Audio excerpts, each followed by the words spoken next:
Alright, allow me to introduce our resource speaker for today's webinar. She is the owner of BC Honeybee Farm, a certified learning site for agriculture located in Tagum City, Davao del Norte. Their farm serves as a diversified enterprise that focuses on the art of apiculture. Kaya, let's give a virtual applause to our resource persons for today, Ma'am Maria Concepcion and Prezas and Mr. John Ray de la Peña. So, hello po. Welcome to ETI Davao Region po, ma'am and sir. So, kumusta po tayo today? Good morning. Kumusta ang biyahe ninyo, ma'am, sir? Okay lang, hindi naman ma-traffic. Asa ka ninyong learning site dapit, ma'am? Actually, we have two sites. For our Apis mellifera, nasa Tagum City ang location. Timog, Co-op Big, yan. Tapos yung sa aming stingless bees, nasa New Corelia. Kasi under siya ng coconut area. Coconut. Unsa ka dako inyong area dito sa New Corelia, ma'am? Ang among coconut farm is 1.2 hectares. Then, pila ang population ba ang tawag anang? Yes, population. Sa honeybees, ma'am? Honeybees? We have no honeybees sa New Corelia. Stingless bees. We have 20 colonies of stingless bees. Tapos sa Tagum, yung Apis mellifera, we have 12 colonies na lang ngayon kasi nagka-problema din kami. Okay po. So, unsa background sa inyong farm, ma'am, anong learning site mo? Actually, among bee farm, we started on stingless bees. Pero working pa kasi ako noon. I'm still working at the LGU Tagum. But I am the program coordinator of the Bee Blast program ng Tagum City. Kaya siguro naging passion ko yung pagbubuyog. I started the stingless bees, then nag-retire ako 2022. Doon, may mga nag-approach sa akin na gustong mag-learn about beekeeping. Kaya nag-start ako ng Apis mellifera for 2 colonies only. And then, naswertihan din, nag-apply ako ng LSA last 2024, then approve ka agad. Kaya, October 2024, naging LSA kami. Anong BC ang tawag, ma'am? Di pangalan niyo? BC actually, nag-start na dito ko na BC ko sa uma. BC ko sa farm. Pero actually, na ako'y bali meaningful unsang BC. So, B is for education, for environment, and employment, cared and culture. Bali BC sa na yan. I-shorten na lang. Sa BC. Akala ko dahil busy lang pala yun. Yun ang naisip ko. Unang-una, yun ang naisip ko. Kasi, saan si Mercy? Ay, BC na silang farm. So, BC sa uma. Naging BC sa uma. Actually, nag-start kami ng BC sa uma, pero na-change into BC Honeybee Farm. Okay po. So, yun pala yung history ng name pala niya, ma'am. So, meron po ba tayong gustong batiin po sa ating mga live viewers po? Ay, binabati ko lahat ng mga ka-agritalk natin dyan, mga farmers, mga kabuyog, and yung mga beekeepers natin from, siguro may mga nanonood ngayon sa abroad ng mga beekeepers at saka mga beekeepers ng BC Honeybee Farm at sa Tagum City Beekeepers Association. Kumusta kayo dyan? And good morning. Happy Agri-Talk. Sir. Binabati ko po pala yung mga kabatch ko din po sa beekeeping po sa BC Honeybee Farm, yung batch 10, and yung mga ka-officers ko din po sa Tagum City Beekeepers and mga classmates ko sa University of Southeastern Philippines. Magandang umaga. Okay, huwag na natin patagalin pa. Before we will give the floor to our RPs, we would like to encourage our viewers also to comment your question at babalikan natin ang inyong katanungan after ng discussion of our resource speaker. Ayan, if ready, comment na ng #SipTemB.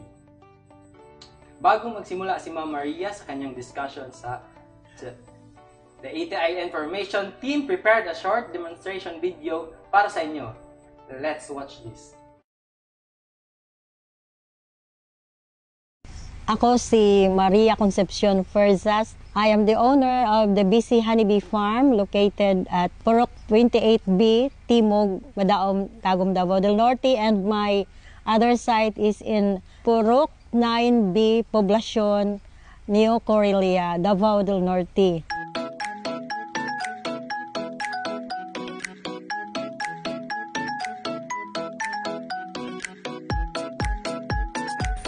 Actually, ang ako yung learning site for agriculture is nasa New Corelia.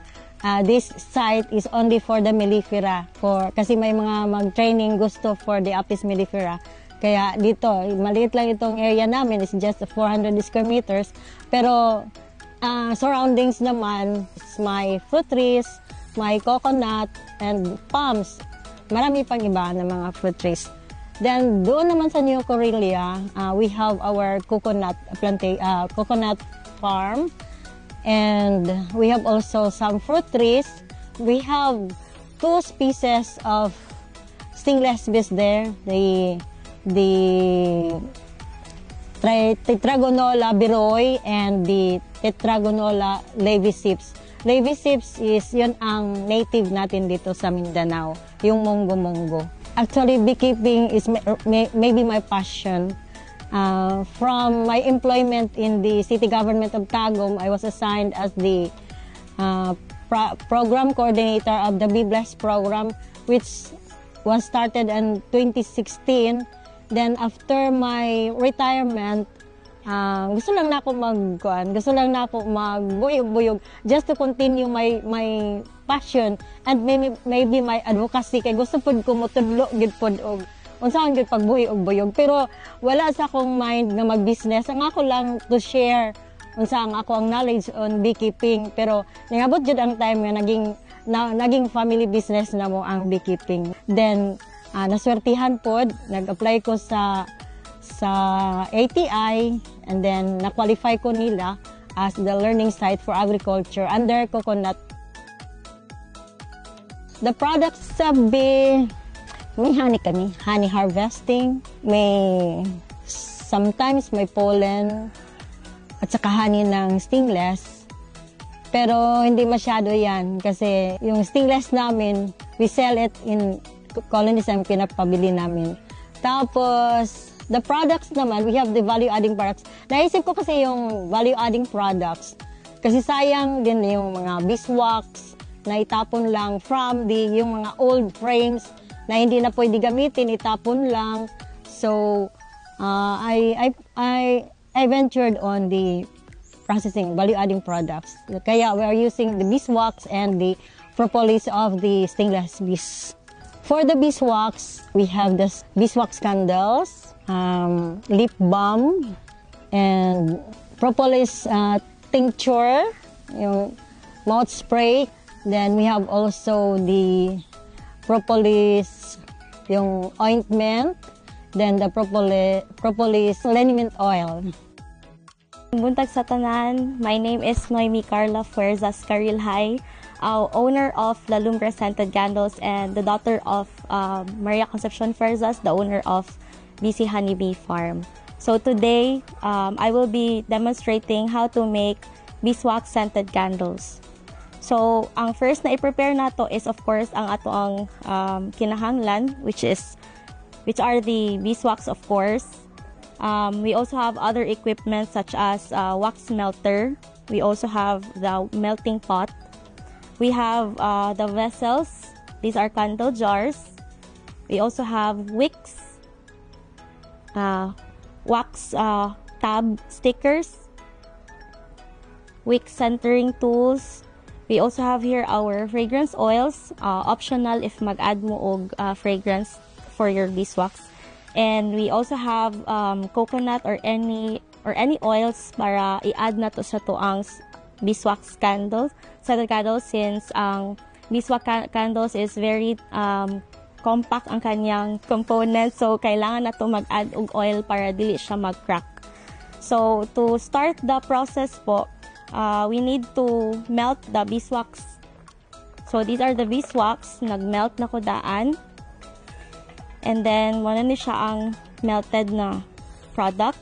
We just need to be wary of the temperature kasi dili na to siya pwede na ma-overcook kay ang tendency is manimahog sunog or at the same time dili mag-bind tong i-add na to na fragrance oil ug ang kaning coconut or vegetable oil na to.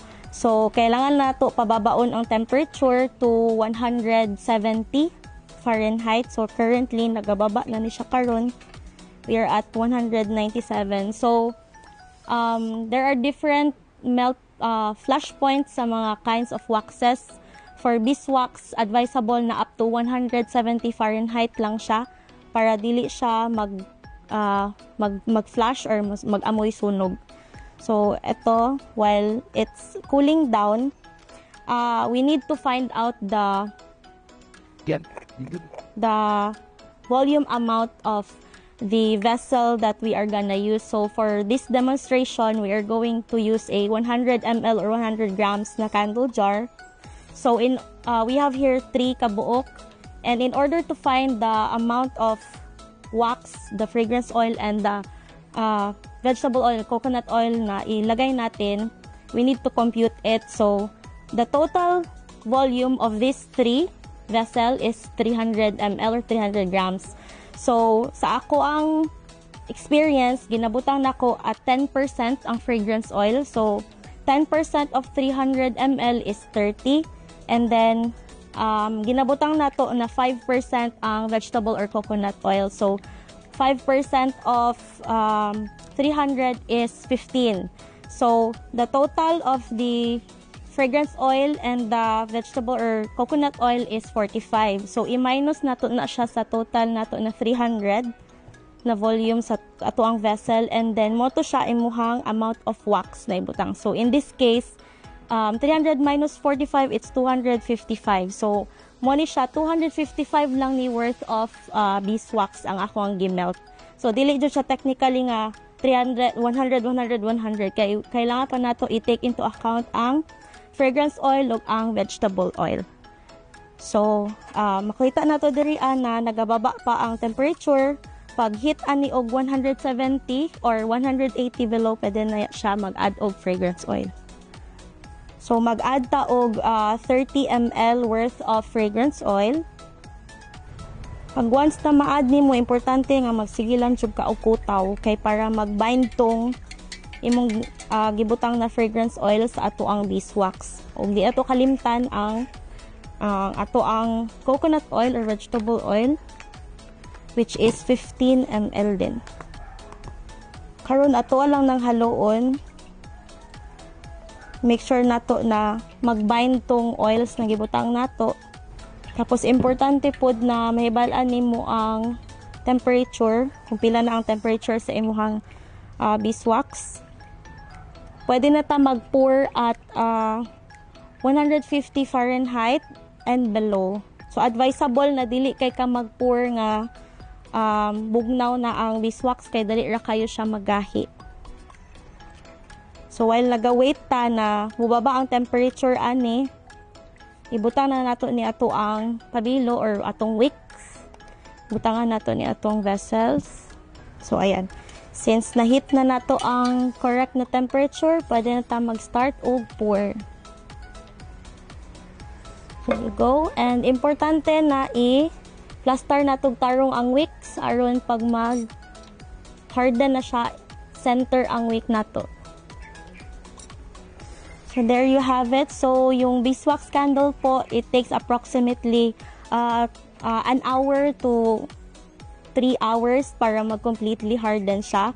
Then once na mag-harden na po yung wax, pwede na i-putol yung wick according to the right length.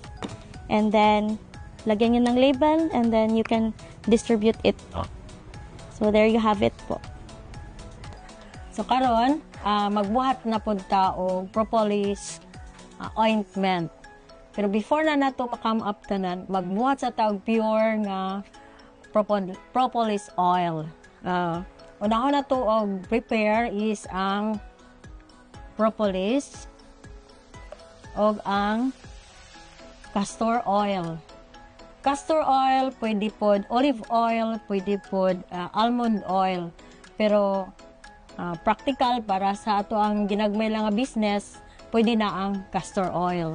Kay safe ni siya sa ato ang mga panit.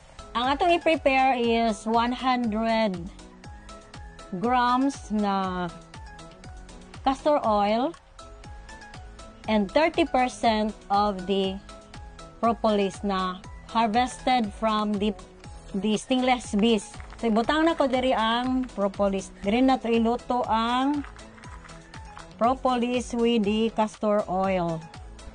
So, kung pila ang imong desired nga volume, add lang nimo ang 30% sa propolis. Palitan mo yung kaog 200 grams ang ato ang kuana dili by ml, by grams ita mo nang naagid tay tipangan. So sigihan na ni natong kutaw hantod matunaw ang propolis. Natunaw naman jud tanan ang ato ang propolis. So nanatay gitawag og propolis oil. Para limpyo gid ang atong propolis oil, kadaghan man na siya og kanang mga ugaw-ugaw pa niya, ato na siyang isala. Okay? So, mao na ni ang ato ang itawag og propolis oil. Pero next na tong i-prepare is ang ato ang sagulan kay so mahal kay so atong idungagan siya og marig iyang medium nga madugang ang propolis oil. So, ang atong gamiton nga medium is ang petroleum jelly mo ni atong idugang man siya. So ibutang nato siya sa steamer. Ato sang iset og 10 minutes ang pagpatunaw nato sa ato ang petroleum jelly. While waiting sa ato ang petroleum jelly na mag-melt, mag-prepare pud ta sa atong isagol nga katong propolis oil 30%. So ang atong giluto nga petroleum jelly is 100 grams. Ang 30% ana is 30 grams.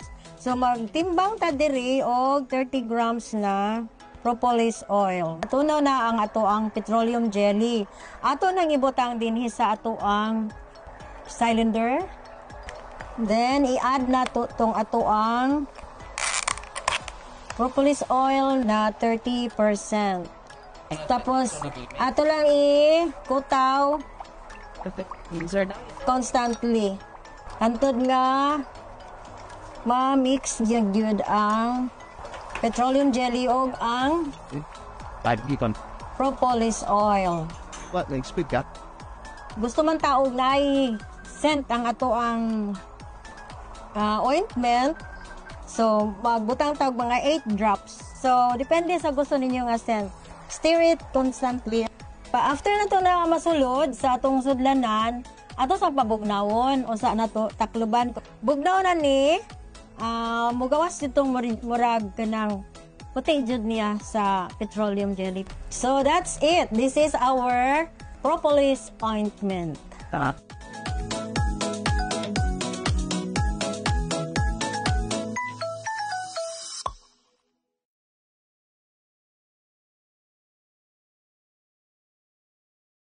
Ako si Maria Concepcion First.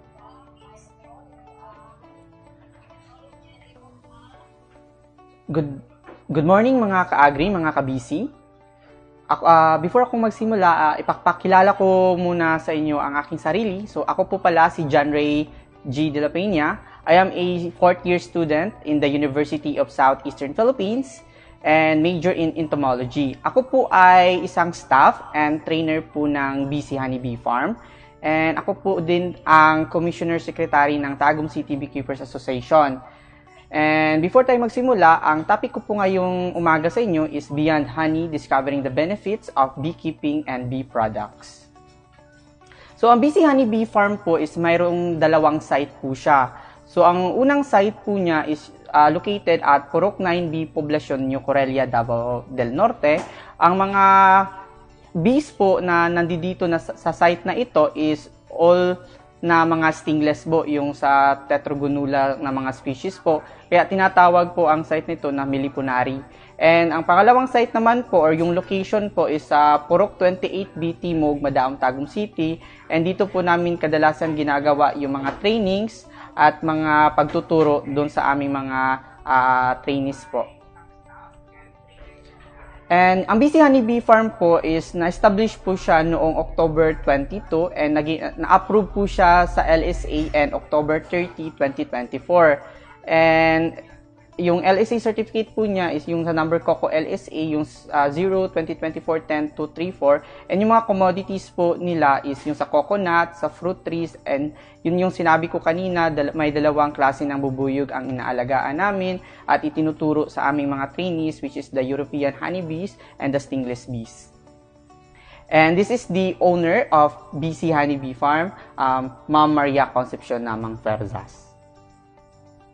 So, in introduction, beekeeping, also known as apiculture, is the practice of managing bee colonies for honey production, pollination services, and other valuable products.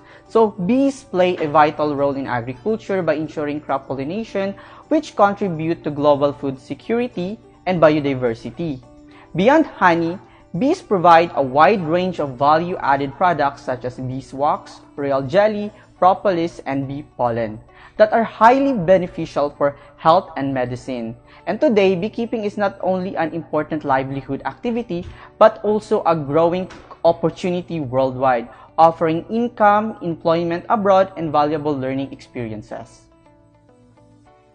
So, at the end of this presentation of mine, mga ka-agri, is you will learn the importance of beekeeping, of agriculture and livelihood and sustainability. Will be able to tackle the vital role of bees and pollination, biodiversity, and food security. We will also identify the different value-added products of bees and their benefits.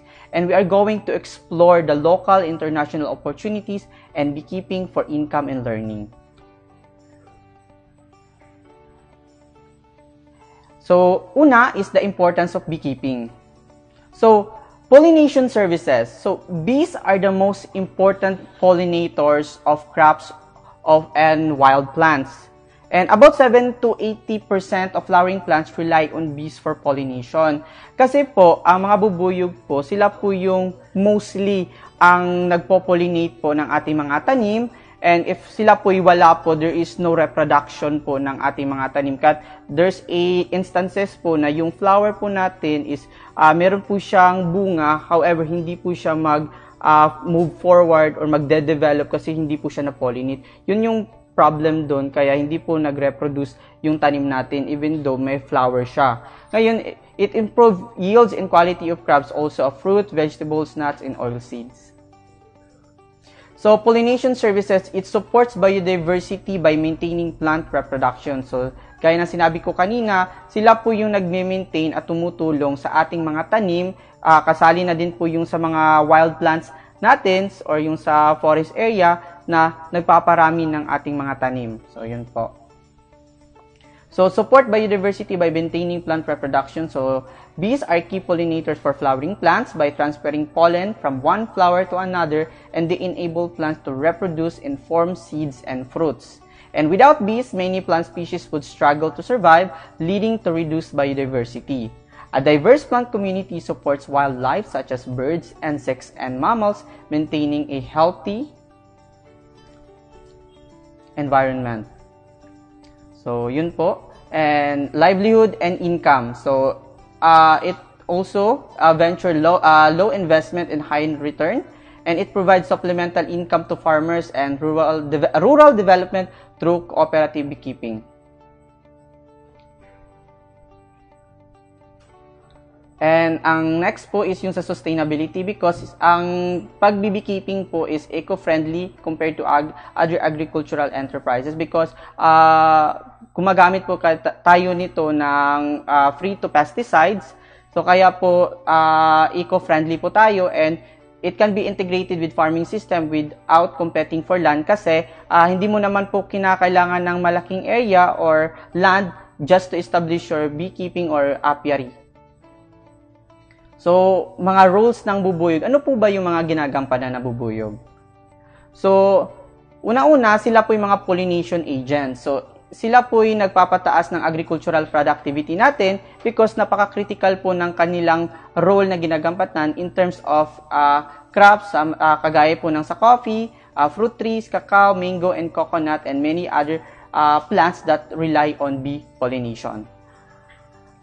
So, food security. So, they contribute on staple food supply and nutrition. So, kung wala po mga bubuyog, wala po tayong maproproduce or kukonti lamang yung produce natin sa ating mga tanim. Kasi they are the vital pollination agents natin kung saan sila po yung tumutulong upang mas mapataas po yung maaani natin or yung yield po natin.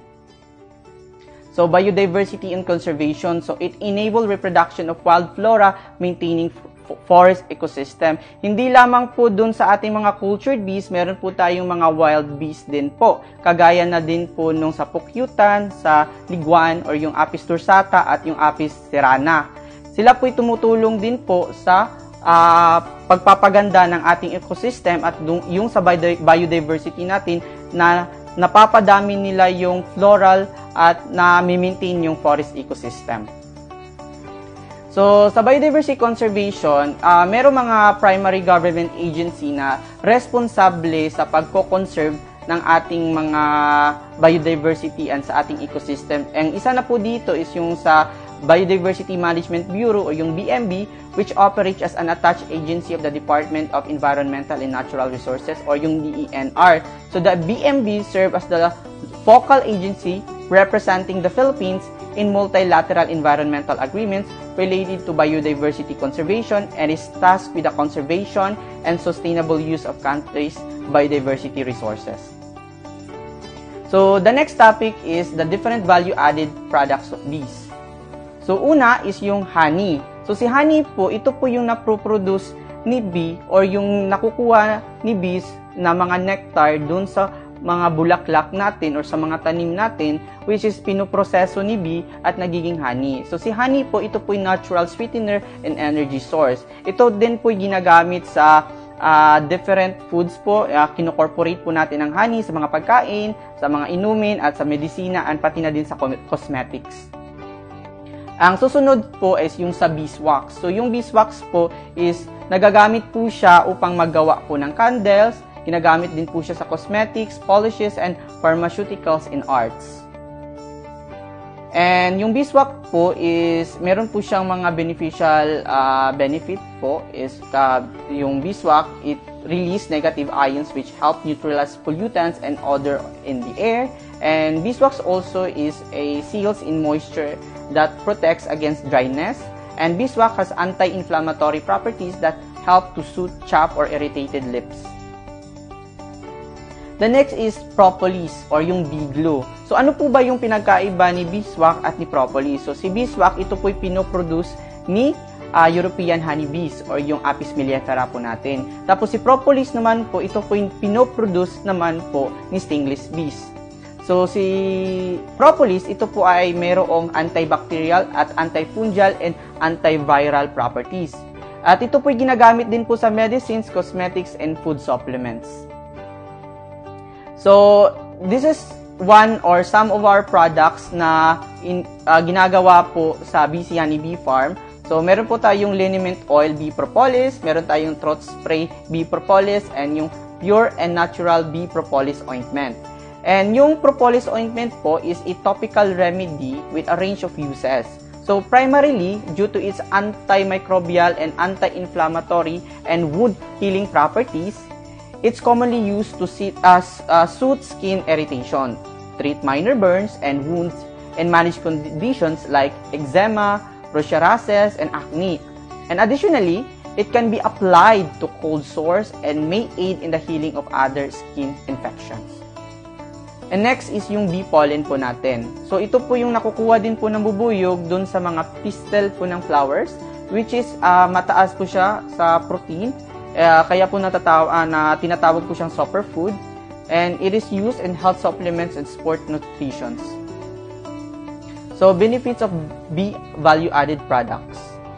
So, una is that it is natural, organic, and meron siyang mga medicinal properties. Ito ay ginagamit din po sa mga traditional and modern medicine po. And next is the economic benefit. So, higher profit than selling raw honey alone. Kasi kaya nga po, kinocorporate po natin yung honey sa ibang mga produkto natin. Part po siya dun sa mga ingredients na po. Kaya po mas mataas po yung benefit po natin or yung economic demand po. So mas malaki po yung profit na nakukuha po natin kapag meron po tayong value adding ng honey po sa ating mga produkto. And it expands market reach locally and globally po. So yun po. And diverse uses. So marami na pong gumagamit ng honey in different areas po. Sometimes po, ginagamit ang honey in mixtures po like sa coffee or yung sa pagkain like marination and sa cosmetics, pharmaceuticals, and wellness industries. So, opportunities ng beekeeping po. So, local opportunities. So, una is yung income generation. So, selling honey and hive products. So, nakakatulong po siya sa mga farmers natin or yung mga ka-agri-farmers po natin kung saan po matutulungan po natin sila na magbenta po ng honey, makapag-produce po sila ng honey, at matuto po sila kung paano po mag-alaga ng mga bubuyog. Agritourism is that yung mga farms po natin is pwede natin siyang i-develop or i-establish po siya upang maging tourist spot po and maaari pong mabisita ng mga tao. And lastly is yung research and education is universities and agricultural institution encourage apiculture and meliponiculture kasi meron pong ding mga students or yung mga other universities na nagbe-benchmark or ninais po na matuto din po and they wanted to learn how beekeeping works and what is bees. International opportunity. So una is employment abroad. So, skilled beekeepers are demand in countries like USA, Canada, New Zealand, Australia, and the Middle East. So, ang mga country na ito po is gusto po nila yung mga beekeepers po na mga Pinoy kasi it's very diligent po sa kanilang trabaho.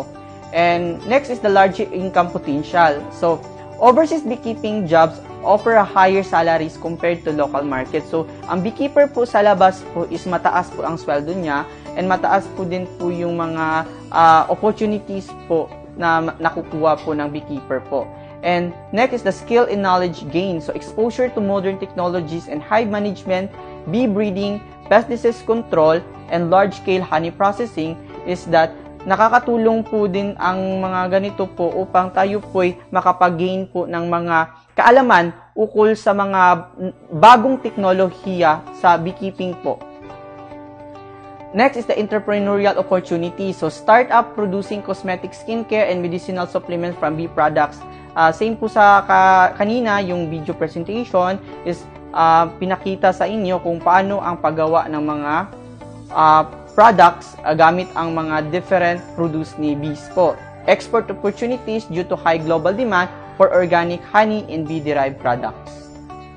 So, community development can be promoted among women, youth, and farmer groups for livelihood diversification. And yun lang po at maraming salamat.